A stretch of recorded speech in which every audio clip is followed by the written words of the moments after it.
of the Glow Up Network podcast with your girl, Crystal. And I am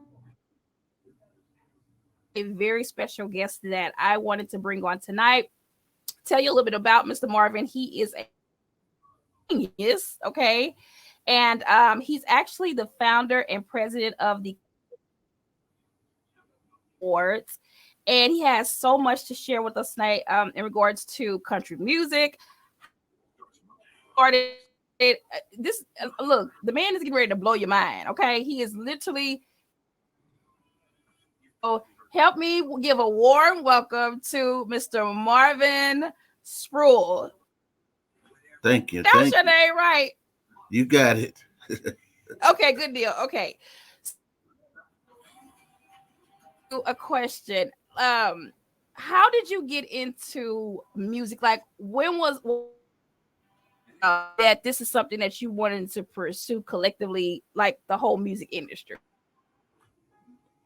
When I was very young, as a young Okay. man, I was from the Carolinas. It was a small town, rural area.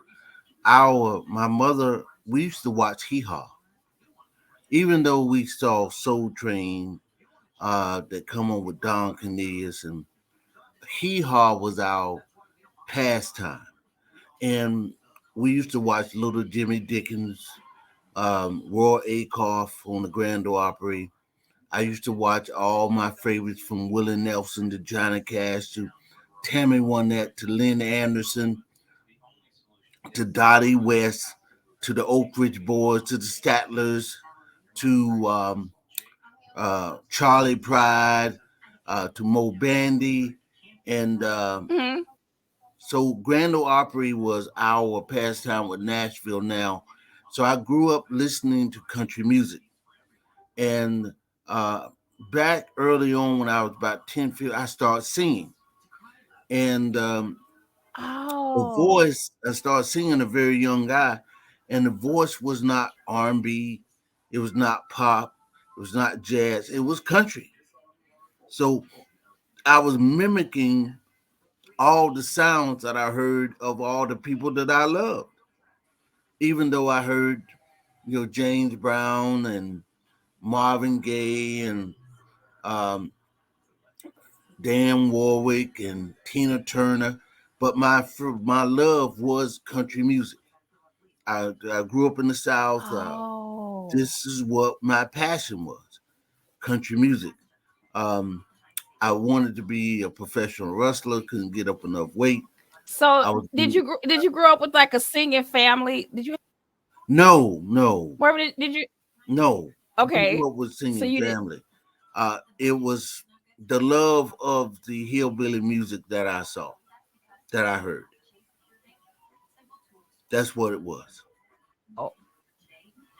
And seeing the first African So American in country music was an influence to me as well. okay. So who the first person, like who was it that you saw, the first person that you saw in country? Charlie Pride. He looked like me, so he was a Okay. dynamic. He was a dynamic African American singing country music. So I felt if he could do it, I could do it too. So he was the only one that I looked at as an influence, other than a blind guy named Ronnie Millsap, who's from Robbinsville, North Carolina, who was a country soul man.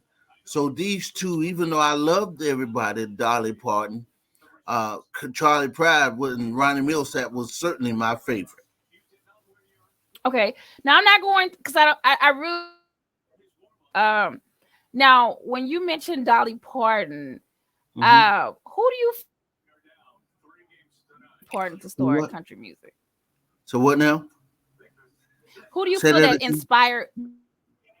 inspired Dolly Parton to be in country music? Like, who do you think Well, I that? can't tell you really who inspired Dolly Parton. I think Dolly Parton was inspired by a lot of like Loretta Lynn.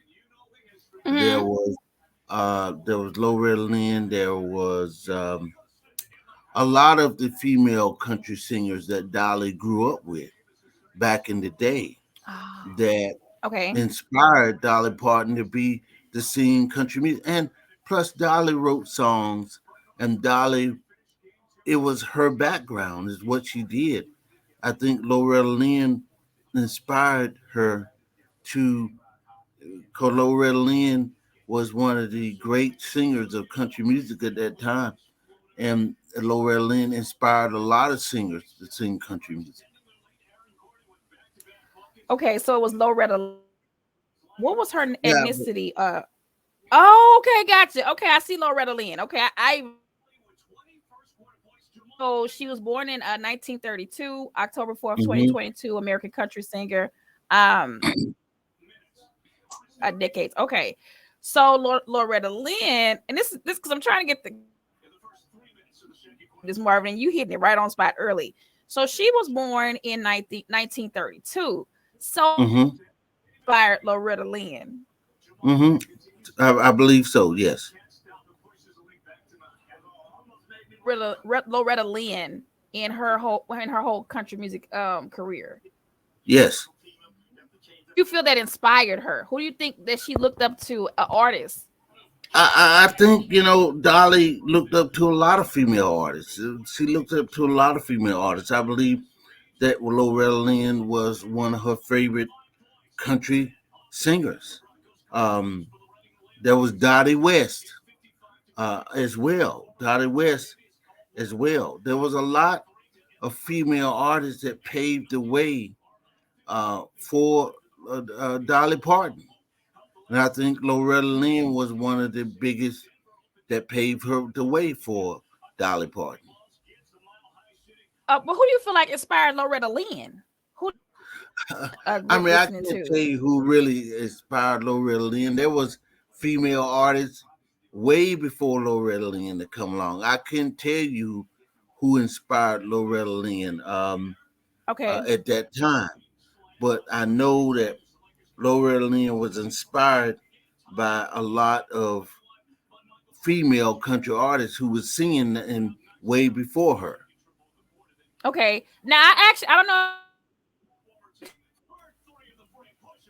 Can you see? I don't know if you can see that. Can you see that picture? I can't see that picture.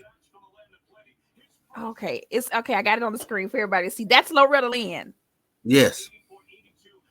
hmm That's Lynn. So I actually looked her up, but you know what? It's really interesting because I know you had said I just was kind of looking at Loretta Lynn was born in 19. Yes, and So that you also had the Carter family was a great female. The Carter family was a great female artist that could have inspired um, Loretta Lynn and those artists coming up because the Carter family was a female group that females mhm, singing country music. So that could have inspired. That could have inspired the Loretta Lynn. gotcha. Okay. Now I had looked at Marvin her date 32. So my next question is how old is country music? Or is 19, was born in 1932, then she came along and then the next generation. Oh, how You- old you- is I country mean, you, music? you you have to understand country music is a lot older than what you think it is because through the slave trade, country music was brought over here through the slave trade. When the black people who came with the string band called Leonard Bowl and all of the string bands that was playing country music. See, country music is a mixture of the slave trade as well as poor whites, poor blacks. So when the they was all in the field, the poor white people and the poor black people were singing country music back then. See, that's how country music originated from. It originated from the blacks that came before them and in the slave trade that whites took up um, the blue yodel and the banjo. See, the banjo is an African instrument. It's called the akanting, come from Gambia. It's the Hmm. gifting company that made it into the four strings you see today, but it's an African instrument. So the Okay. African Americans were singing country music way before that what you call the country music. And that was because you had black Oh. hillbillies at that time. Way back in the South, black people were singing Mm-hmm. that sound, that hillbilly sound. So you had white and black people singing country music, but certainly black people influenced white people to sing country music way back then. So it's a lot more, I like I said, 400 years before country music was even known, black people were singing it. So you Wait a minute. had that Did you type of say thing. that 400 years? Black people was 400 years into slavery. Country music came out of the slave trade. Oh, wow. So the way that it worked, According to the give me scholars. just a second. Give me just a, I gotta give me just a second. Cause we're unstable. Hook plug it in. I just want to make sure you plugged in. I'm gonna have to edit this part out. Okay. I just want to make that there's a stable connection because it was saying it wasn't a stable connection, but it's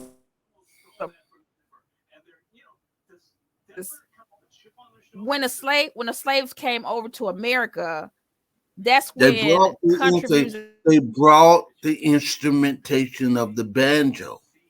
You have to understand, country music it was blending of many styles. Black string bands influenced a lot of white country singers. Bill Monroe, Homer's Techniques by Arnold Schultz. Hank Graham Jr. said, if it wasn't for Rufus T. Top Payne, there probably wouldn't be no Hank Williams, Hank Oh Williams singer, wow. who taught him how to play the blues on the guitar. So you see, the influence of the Grand Ole Opry, a man called D. Ford Bailey, helped name the Mm-hmm. Grand Ole Opry what it is. It was a church, African American church on Fifth Street, downtown Nashville. So you see, black people had an influence in country music way back then in the slave trade. You had black string bands way back then. You see, they influenced a lot of white artists who singing country music back then. So black Marvin, folks, when did you go ahead? yes, Go ahead black and folks' say what you was influence in country music goes all the way back to the slave trade. insane. That's insane. Now, where do you feel that we lost? How did we lose this? Like It's because you see, how did we let lose me this tell part? And you. let me Go ahead. no, I wanted to just make sure I was people that will listen to the interview they understand. Mhm. Uh, how did we lose that part of our culture? It's because see Lose the part when of country music being part of our culture because it's missing. what I mean, what happened was, let me tell you, what happened was when the Jim Crow laws came down, and also when the Reconstruction of America came mm-hmm. down, they pushed black people out of country music. So black people never tasted country music. They didn't leave it, it was pushed out. They was pushed out of country music because you had the what you call you still had the Confederacy. You see, you still had the Confederacy. So Oh. therefore, country music became what they call the white man blues. Okay, so the country music became the white man blues. So Do country music, that's how black people never tasted country music.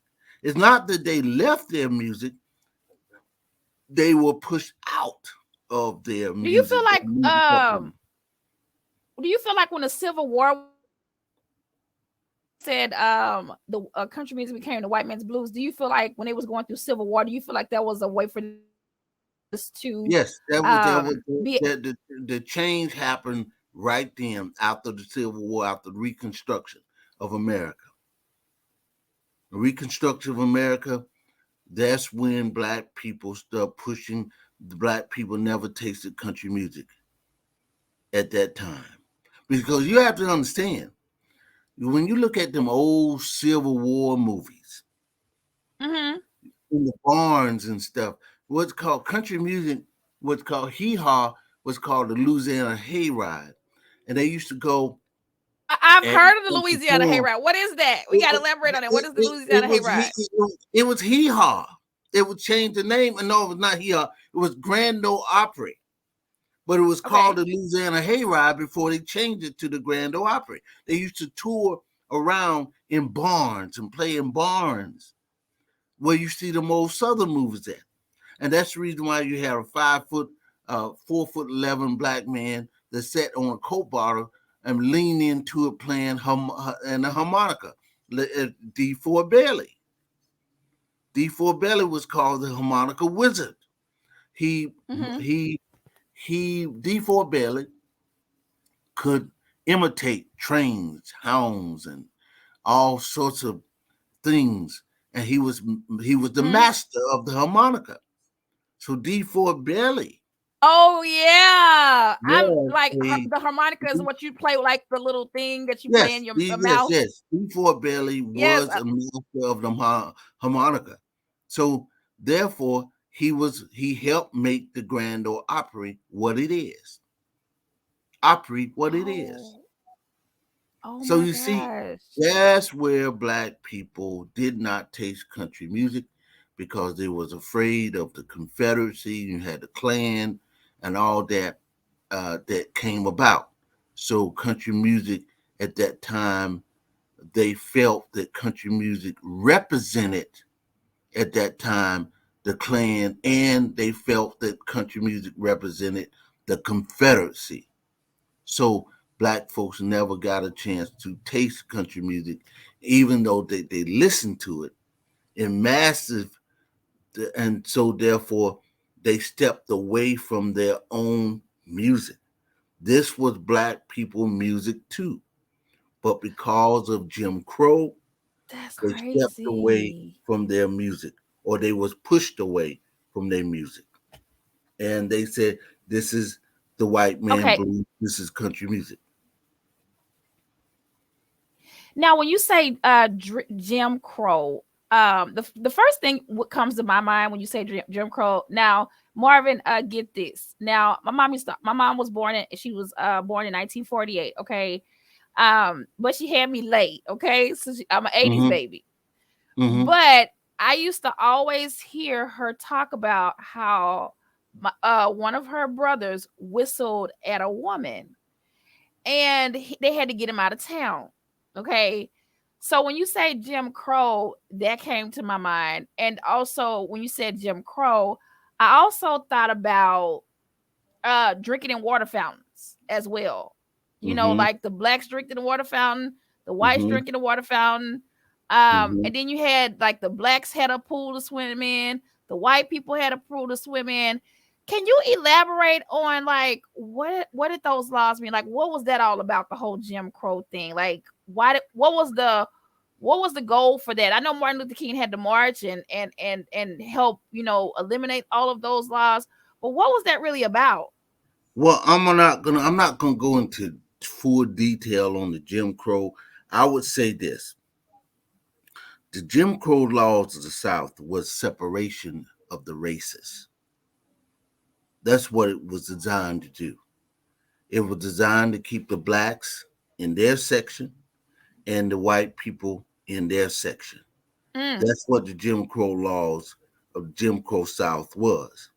So if okay. you was a black man singing country music, you um, you basically had to be very careful because Mm. you're still dealing with the Jim Crow laws of that day, and it Oh was separate, wow. not equal. And that's what the Jim Crow laws were. It was separate. That's the reason why you have the white water fountains and you had the black water fountains in Mississippi, Alabama, Georgia, and certain southern states. You still had the separation between the races that was going on, and the Jim Crow laws were designed to keep it that way. Oh wow, that's crazy. That is really interesting. And it was designed to literally keep it that way. Yes. Oh wow. That's insane. That is literally insane. Now, what do you feel like how did you feel like growing up and you understand did you understand this, like did you have to live through some of this in regards to the Jim Crow laws and not being able to sing certain music? Did Well, you let me say this. By the time I grew up, there was no okay, such thing as Jim Crow laws. gotcha. That was struck down when Okay. I was coming up when I was born, in the 80s and 90s. Jim Crow Right. basically did not exist on law books. It didn't exist. It Gotcha. exists Okay. in It law had books. But yes, it did not exist in law books. So there was still certain places that you could go, certain places that you could not go in the South. right.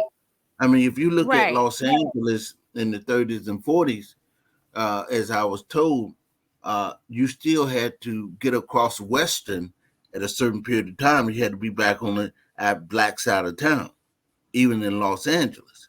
So you still had, but in the hearts of some people, Jim Crow still lived.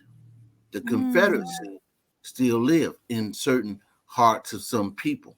When I grew up and went to New York, I understood as a Southerner traveling through the South.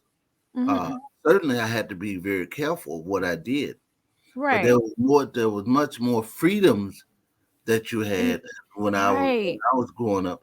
So I went to New York. When I went to Nashville, Tennessee, Mhm. as a young country singer, I had hopes of inspiring dreams. I didn't see uh, I didn't see what you call Jim Crow. Mhm. Jim Crow was there. I didn't see Jim Crow. I was just basically a country singer who was trying to make it in the Right. music that he was born with and the music that he loved. So I never saw anything like that. All I knew that if I come in there as a good performer, Mhm. that a lot of people liked me when I was singing country music. At the time I sung in my car overheated one night in Tallboro, North Carolina. I sung hillbilly music. They gave me a bill on the house. Oh. They gave me a bill on the house. So those trials and those tribulations and those things that I went through as an early singer. I'm not saying that everybody was agreeable with that because there's Right. a lot of clubs I couldn't sing in because of what I look like. And I was told by some record executives uh, there's going to be a lot of doors closed on you because of the color of your skin. But if your personality, I think you'll even overcome that. So I understood where I was, Right. but You understood the assignment. yeah, but I didn't let that affect me because this is what I want to do for the rest of my life. This is what I was going to do or die. Right. So that's the attitude that I took, and a lot of people respected that. Um, and I traveled many places.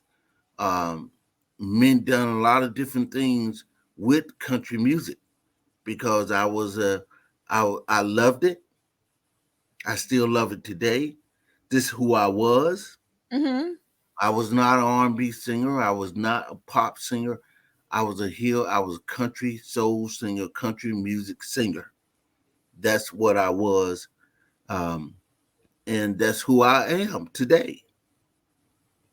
Now let me Behind the ask you a scenes question. more so now. Now, when you say that, because you brought up some things, you brought up you brought up R&B, okay. Mhm. Did you say rap? You didn't say rap. No, I didn't say rap. No, Okay. So no. how do you feel what because you are Marvin, you are literally a music genius, okay? And we've had conversations about this, but you are literally a music genius. And so how do you feel about the music, like from like say for instance when you were growing up to the music now with us having rap? or R&B has advanced, hip hop. How do you feel about the different types of music that we have in this day and age, like in the millennium? How do you feel about that? Like, what's Oh, your I own take think about I think what rap music did, it? it Okay, lifted the conscience of America from the darkness to the light. I When love rap it. music first came out, You got you on to something, Public Enemy, all these artists that came out um, at that time, they was inspirational rap music. It wasn't like this gangster rap they have now, but right? the rap music that they had. See, rap music changed the game because the rappers did not need the recording industry at the time because they were selling so many units. On They the told on the they told sidewalk, on the block. That's right. So they told the recording industry or the record company, we don't need you. So the record industry dropped what you call R&B artists and said, okay, we going for this rap music because it's making more money and we ain't got to spend that money like we do in R&B because the rap boys had their own team, their own marketing team, the street team. They had Right, everything together. So right, the record company said, all we have to do is set up the distribution. right. And then they had invented turntables. Yeah, the rap boys invented all that. That rap boys were doing all that.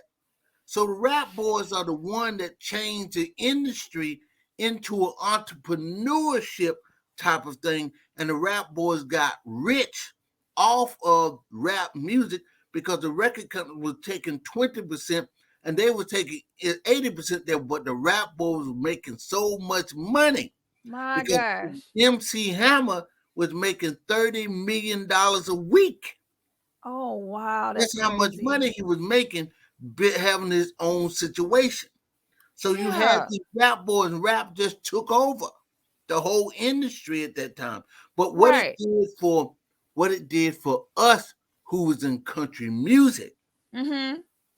when they said no to us, what it did was it opened up the door when we saw what the rap music was doing. Mm-hmm. We said no more will we allow the record companies to dictate to us what we could and could not do. So what we did, we set up our own showcases for Black country singers, and we done. There was showcases done for that in Nashville. I was there. We played. Me and John Keaton done the first, second, third annual Black country music special. Because what we was telling the industry was there is a market there that Right. but they didn't believe it because they didn't want to hear it. Right. So 20 years later, you see when Lil Nas X came, and Right. Old Town Road stayed on the Billboard chart I love for it. 19 weeks. I love that. I So love that, Lil Marvin. Nas X broke it wide He open. Kicked the broke door it, from the back end. and it was just so refreshing to Yeah, hear yeah. that. Lil Nas X broke it from the back end because he kicked the door back in. TikTok blowed it up, and the record company Yes. started playing it. So Lil Nas X proved there was a market there because it kept Taylor Swift off of the number one Billboard one top 100 chart for 19 weeks, and Taylor Swift was the number one artist out there doing what she did. But Lil Nas X kept her off the charts. What I'm saying is, so that proved there always has been a market there. You remember we That had started the discussion about Beyonce when she did Daddy's Little Girl, right. and Daddy, yeah, uh-huh. she blew it out the water, and it was Yes, so phenomenal yes. until they literally bought Beyonce to was it the CMT Music Awards or was it the Country Music Awards It's the CMT Music Award, with the Country Dixie Music Chicks, Award. and I mean Yes, she blew it out. Like right. literally Beyonce could go and literally make a career from Yes. country music. I Because mean, Beyonce was from Texas. She lived in right, Houston. right, and She she's was, from she was, Louisiana. yeah, Her, she and was a country girl. I actually when I heard the song, I because I'm from Louisiana, I felt the zydeco. I heard a zydeco in it. You see what I'm saying? That's what Right. I heard in it. That's what I, like you were saying, the banjos and the harmonica. And Mm-hmm. I think, you know what? And I'm getting off a subject, Marvin, but you got me right up over here. I was looking at something the other night and it was talking about hertz, like the megahertz. And Mm-hmm. like music, it can, if it's a certain megahertz, it lifts your vibration. And Mm-hmm. then if it's not if it's a low vibe, if like with rap music that's singing about guns, it's a low vibrational music. Mm-hmm. And when I heard that song, or like when you talk about Lil Nas X, what he did and what Beyonce did, it's just something about that music that lifts your vibration. You know what I'm saying? It Well, like well, really. well, you have to understand that Beyonce did what she loved to do, even Mhm. though she's one of the greatest Performers. performers in the world. Coming back home and doing Daddy's lessons was really truly who she was, Right. It was daddy and lesson. Right. truly who she was. Right. And so she was back home doing what she loved to do. So Right. when you Lil Nas X from Georgia, but he loved country music. When Right. Billy Ray Cyrus remixed it, that thing went to places that it never came down before. Right. Right. So you And had, so the you had Dixie Chicks. yeah, the The Dixie Chicks, yes. Yeah, the Dixie Chicks went in like say, hey, we want to, it drawed like the country industry, the country music industry. But I noticed, like you said, that there's a market for that for African Americans. Mm-hmm. And I, like you said, that these artists are like shining the light, like here, like this is part of us. But when I heard it, you know what I'm saying, I was like, dang, Yeah. like Beyonce, a little not like I understood, like I knew that it was coming from somewhere. But now, as I talk to you and as we've spoke about it, this was part of African American heritage that was literally taken away from us. It was like muted, silenced. And so, guys, this is what Marvin's assignment is. This is his purpose, is making us aware of African Americans being in the country music industry. Now, you got this great, spectacular vision, the Country Soul Music Awards. I just like that, Marvin. Who came up with that name? Did you come up with that name? Well, let me say this. That award show, Uh huh. or the award show name, has been coming for the last 100 years. Okay.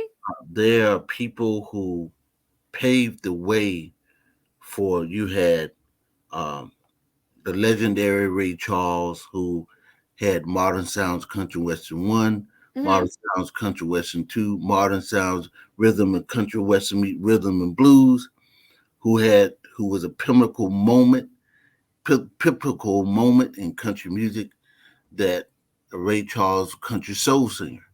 Then you had D4 Belly, you had um, O.B. McClinton, or Mm-hmm. what they called the Chocolate Cowboy. You had a lot of other country singers like who came along, Leonard Bold, and a lot of the other country singers who played country music. Then they had that thing where you had rhythm and blues meet country and western. You had Conway Twitty in it. You had uh, uh, Reba McEntire. You had a lot of other country singers. I like Reba Yeah, Reba McEntire. But McEntire. this is the thing that I want to bring to your attention, Marvin. I didn't mean to interrupt you. Is that I noticed that a lot of the country singers, they're very diverse. When I look at Reba, when I think about Dolly Parton, when I think about Billy Ray Cyrus, I see people, and I was just like, dang, why are they so diverse? Like something's like, they're always like these Southern belles, but they're very diverse, because I really do feel that they know where country music comes from. You see what I'm saying? Well, let me say this. A lot of these singers, like Ernie Tubbs, Mm-hmm. recordings were produced by black people. So Ernie Tubbs was the first man to bring an electric guitar to the country music industry. So a lot of people understand that African Americans had a great influence on the style of music that they sing. Because remember, Wow.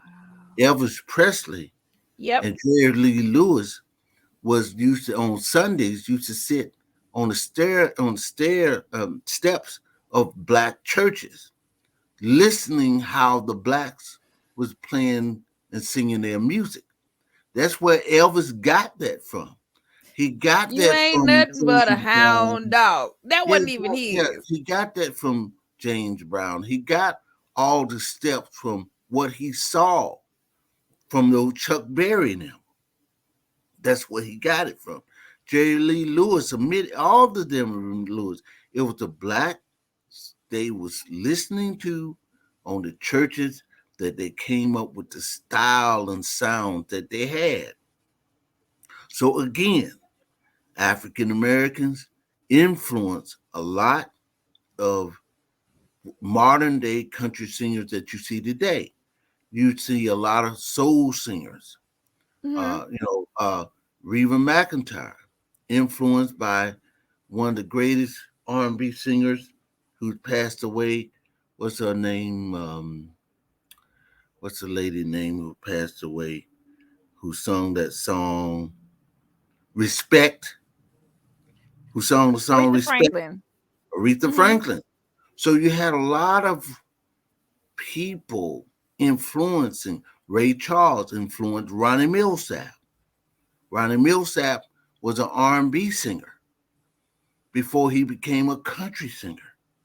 You Oh see, wow. so Ray Charles influence and Charlie Pride influenced Ronnie Millsap. See, a lot of the black country singers that you saw worked along the blacks that they worked along with, influenced by them. Right. The Carter family, 50 years of country music, was taught by Leslie Riddles, who was African, who would go in front of them, bring them songs and teach them how to play blues on a guitar.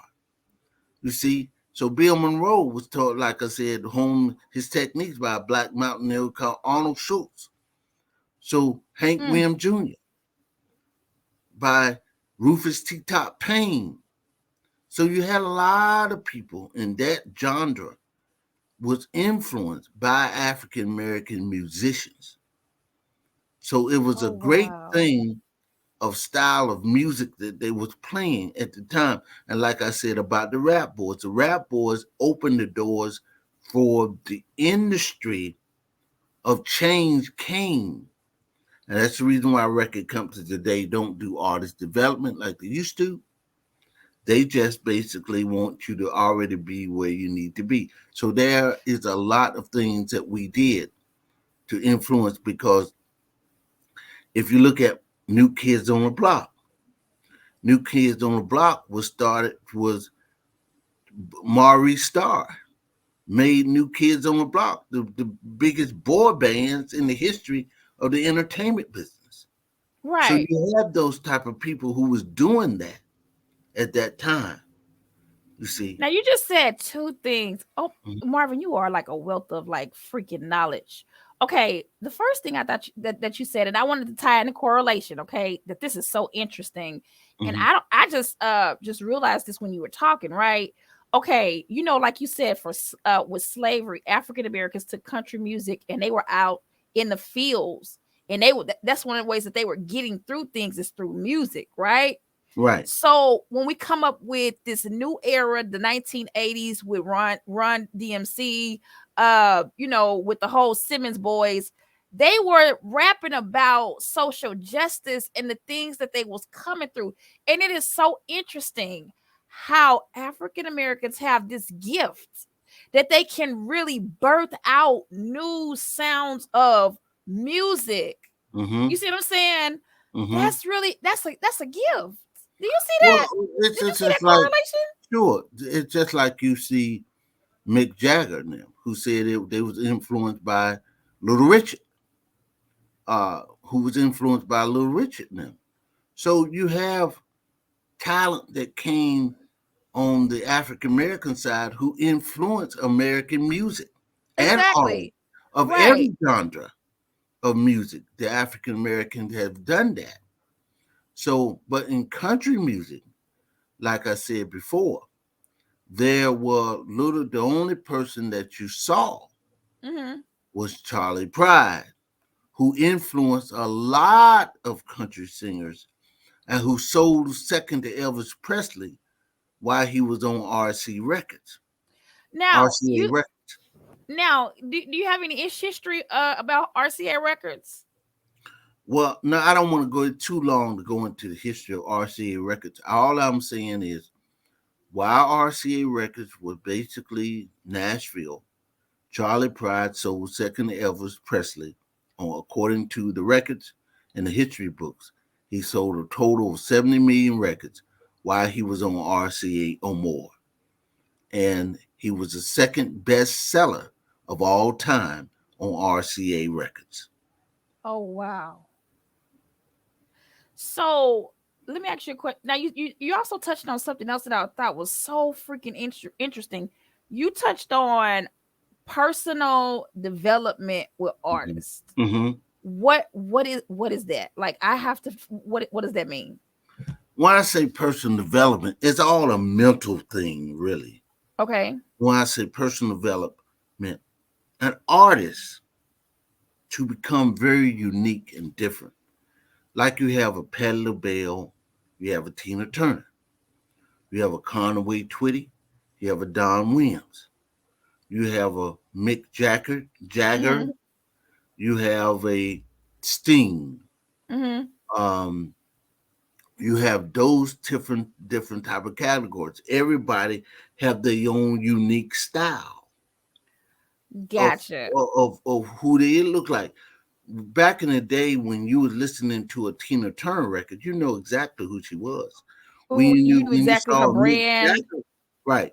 When you heard a Mick Jagger record, you knew it. When you had a Journey record, you knew who it was. You had a Conway Twitty record, you knew who it was. You have a Charlie Pride record, you knew. You had a Dolly West or a Conway Tina Dolly West record, you knew who it was.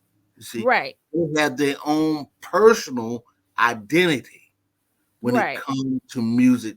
If they had that uniqueness in them that nobody else had. That's interesting for you to say that. You know what, and you know what's so interesting for you to say that is because we're here in the millennial, right, Mm-hmm. age, Mm-hmm. and you go back and you can think and say, "Oh, that was Elvis Presley." Like you knew his brand, and Yes, you did. oh, that was Aretha Franklin. Oh, Yes, look at the shimmering Diana Ross. yes, Like, you knew. and now you got these new artists, and everybody look just alike when it's See, from this is what happened. The industry started changing versus talent versus the bottom line because you used to have musicians controlling and working the industry, but then came the accountants and business people who were not musicians and lawyers and lawyers. All and they thought about managers. is the bottom line. But see, How that's the many records thing, can they sell? right? But the creative style left, Right and because everybody starts sounding the same, and the uniqueness it live. left along with it. So you had a Beyonce, you had somebody else to sound like Beyonce, you had somebody else to sound like Sting, you had somebody else sound like Journey, you had somebody else sound like a Ronnie Millsap, you had somebody else sound like everything else. So, but what is happening to the industry now? You Hmm. getting back to that uniqueness now that I love it. that made it uniquely different than everybody else. But that's what happened. That's the reason why everybody sounds the same, and you can't really tell who's what And anymore. everybody looks sounds the same, and everybody looks the same. Now, Marvin, when I was in college, because my degree, one of my degrees is in fashion merchandising. Right. So what we do is we will go and like it's called a trend analysis, okay? And so Mm-hmm. we'll just kind of like study the trends of this is what buyers do. they'll go and study the trends of what's the next new trend that's coming in for the year. Mm-hmm. And I think this is what the accountants, the managers, this is what they do. They'll study a certain trend and Mm-hmm. what is, like you said, that's selling. Mm-hmm. And then that's what they base everything off of. You see what I'm Yes. saying? Yes.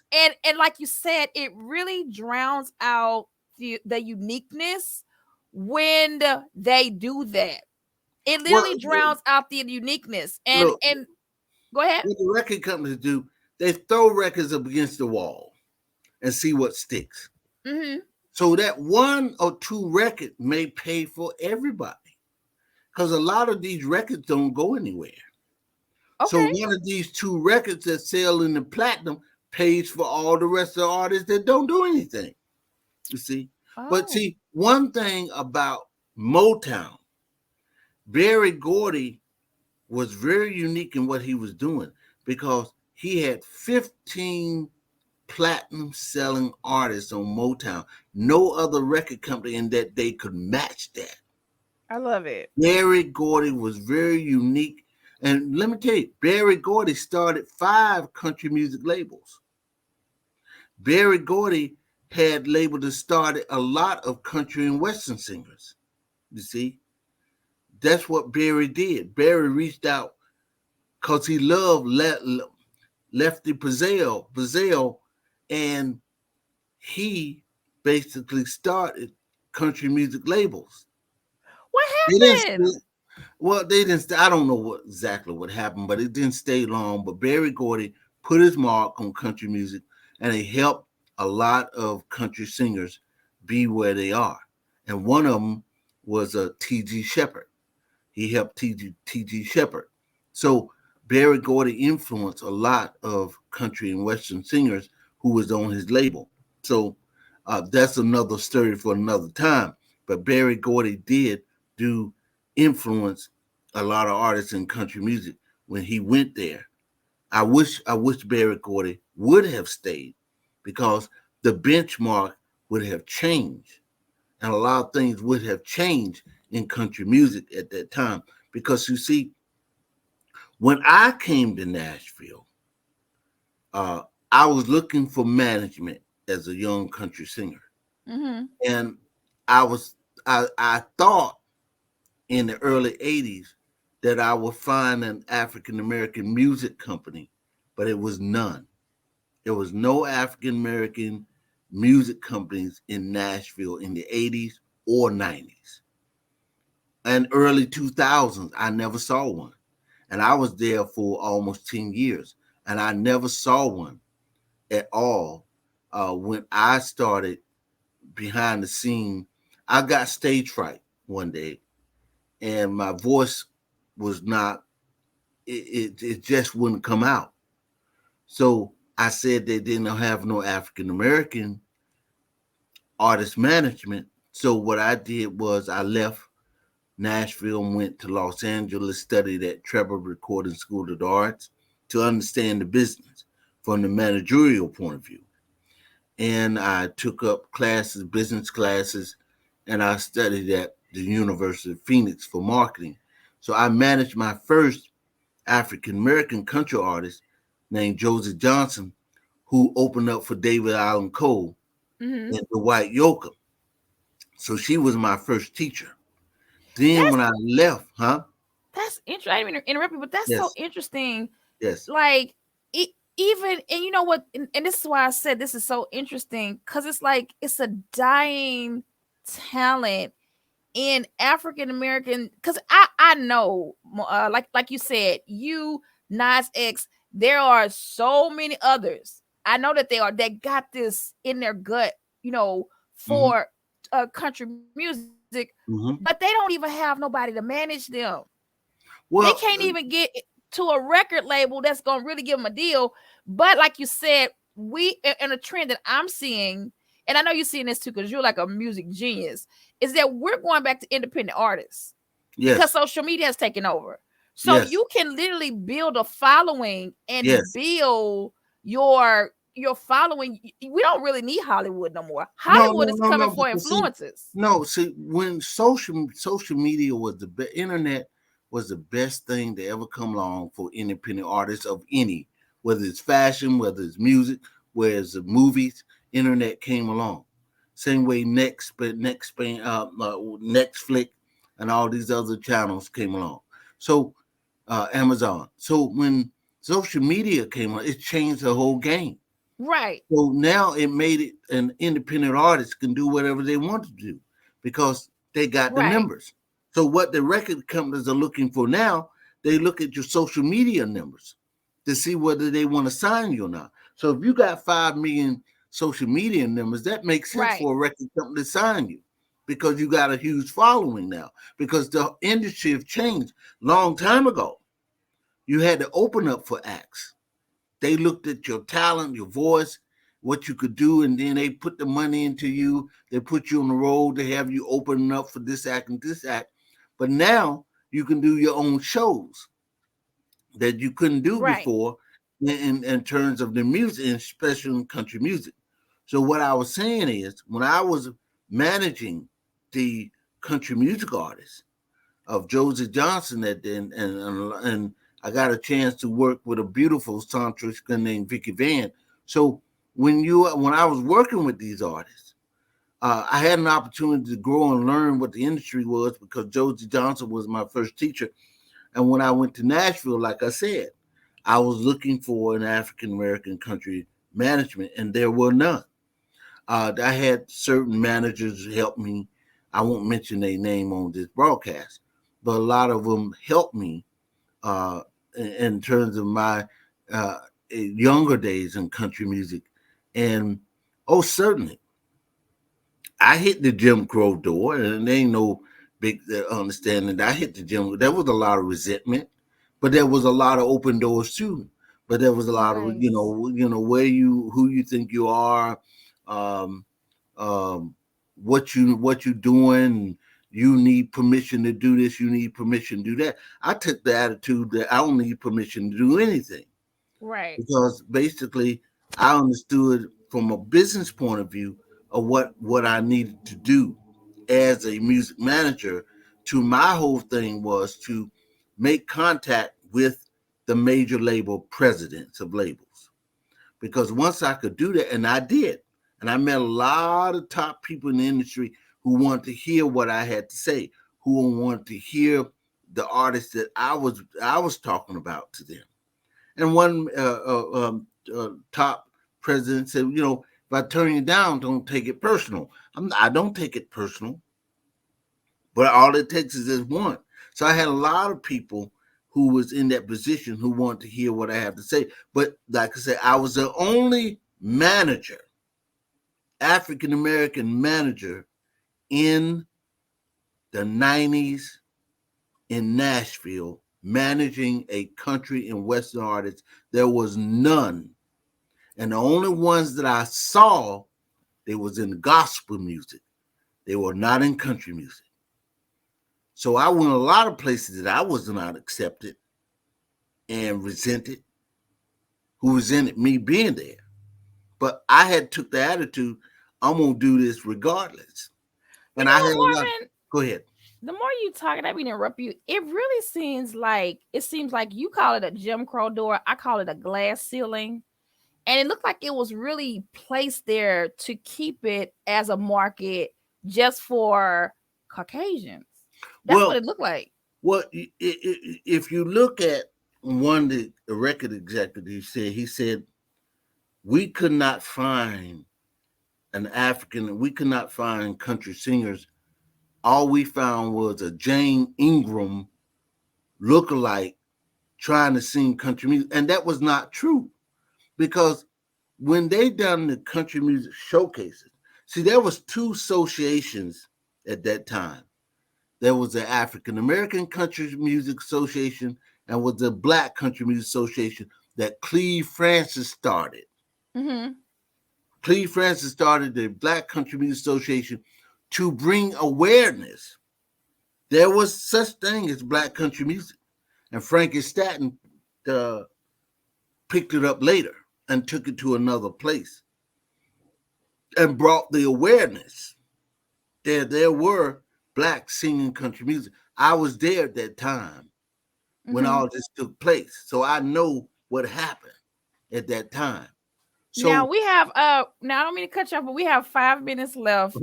And I've really enjoyed Marvin. I could just talk to you for hours and hours because you yes. are like a freaking music genius and you come from such a deep well of history. Like it's like insane.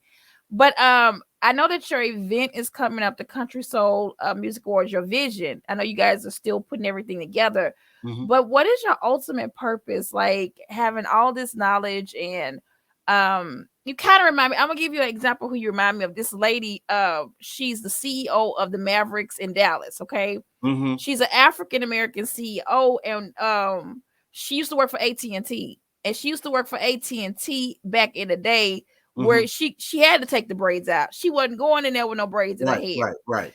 But but because of everything that she learned in those settings about diversity inclusion, with coming up to this moment, Mark Cuban Mhm. literally sought her out to be the CEO Mhm. of the Mhm. Mavericks. Mhm. So I'm kind of tying all that into what I'm getting ready to ask you with all the knowledge and everything that you've been through. What do you feel is your sole mission with the Country Soul Music Awards? Well, let me show you this. These are some of the things that wrote about me in terms of the things that I was doing, and Mm-hmm. these are some of the uh, charted on the Billboard charts and stuff like that Okay. I accomplished and everything. I And I'm gonna get to it.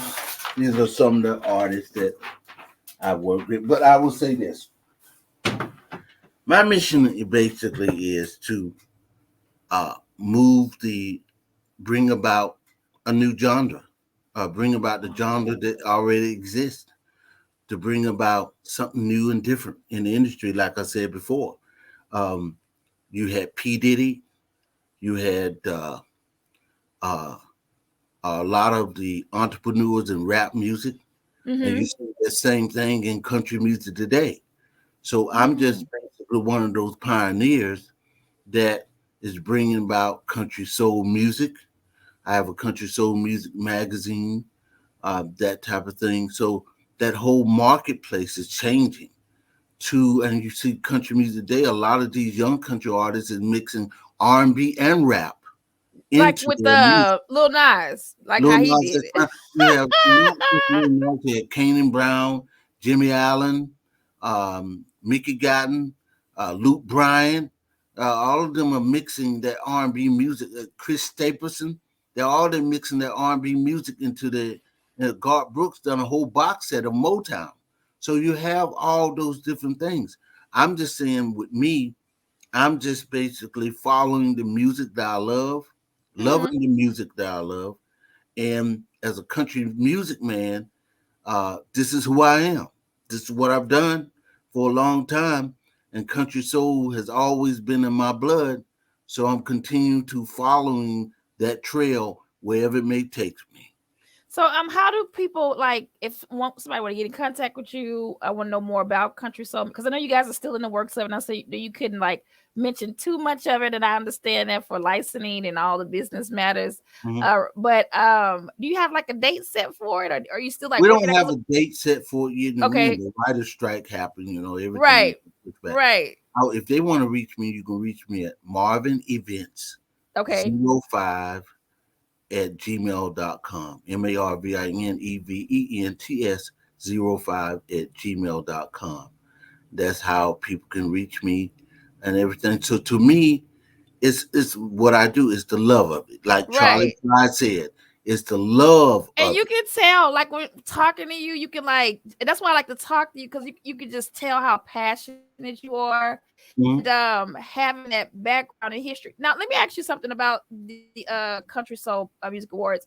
Can you just like tell us like some? Are you gonna have like little different sections where people can fly in and learn that are in the industry, or is it Well, I can just only a say that award that, that show? the producers have put a situation to me to not say too much. All I can say, wait and see. There's going to be a lot of surprises. Just wait and see. There's going to be a Well, lot of surprises. I would say well, I need to talk to your from producers about marketing because I, from the we tobacco want to. from the tobacco field from the tobacco fields to the Grand Ole Opry. That's all I can tell you. Wait, you still don't have a date? Is it for this year or next year? Because I know you said the writer strike. It may be it probably is next year sometime. We don't be no Okay, writers. gotcha. Okay, Just push okay. Then everything. we're gonna let you pass because you said it's next year. So I ain't gonna be nosy in your business. Right. But if you are definitely wanting to be a part or like intern, like if you need some interns to come and step in to help you with the show or be a Mm-hmm. part of the show or get some information, Mm-hmm. definitely contact Marvin because he is a freaking wealth of knowledge when it comes to the music industry. I learn something every time I talk to you about, the music Well, let me industry. say So this. I'm Well, it was a pleasure. I've traveled all over the world in the music industry. I've worked with Bootsy Collins band group, the girls at the New Family Band who took me around the world. They was Prince band, uh, oh wow. and they opened up for Prince, and they was MC Hammer band. I traveled with them. I was a VP for Creative Artists Records, Hmm. Country Soul side. I worked with TMG Entertainment, who was the one. Tom McGee was the first independent artist to land a number one country artist on the cash box at that time. So I've done a lot of things in between that. So I'm very happy of where things are today and where things are moving. So I'm very Hmm. excited for the future of what's going to happen. I'm excited for you. It just, you know what, when you was just talking, what I thought about is like when you walk in your purpose just takes you on such an Mm-hmm. adventure that a Mm-hmm. 9 to 5 could never take you on. Oh no, it couldn't. And It it just couldn't. seemed like you have like literally just been like just walking in your purpose and just like all this is Couldn't. just to the Wait, head now of wait the till my book come fulfillment, out. When my book come out, it's going to be very exciting when my book come out. I'm writing a book about my life story, and it's Okay. going to be very exciting. Okay. It's going to All be right. very exciting. Again, can you please give people your email address that are watching, that watch the interview? So they can, if they want to get in touch with you, if they want to intern, if they want do more interviews with you. Because this man is a wealth of knowledge and he's so like, I just love your personality because it's so inviting, and I like Certainly, that. certainly. So definitely what's your email address again before we close out, Marvin? Marvin Events 05 at gmail.com. Marvin SPRU, no, MarvinEvents 05 at gmail.com. And I must give credit where credit due. It was God Almighty who made this all happen. He the one made it in terms of creativity that came from my mind on piece of paper, and those who walked the walk, and those who came before me, and those who will come after I'm gone in terms of country soul music. So I'm very happy to give credit where credit due to the Almighty who has blessed me so much to be able to say what I'm saying today. All righty. You are so amazing. Okay, guys. Definitely this is Marvin Spruill.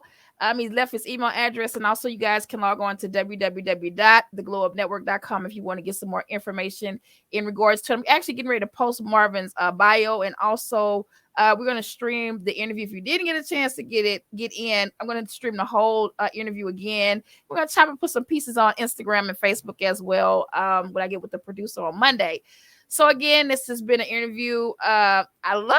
I don't know, I just don't even want to go. You've been so great, but I know I can't have it this long. But definitely, guys, definitely log on next week. I'll have some dates of our interviews. Got some more interviews that are coming up next week. And bye, Marvin. See you Bye. later. All right.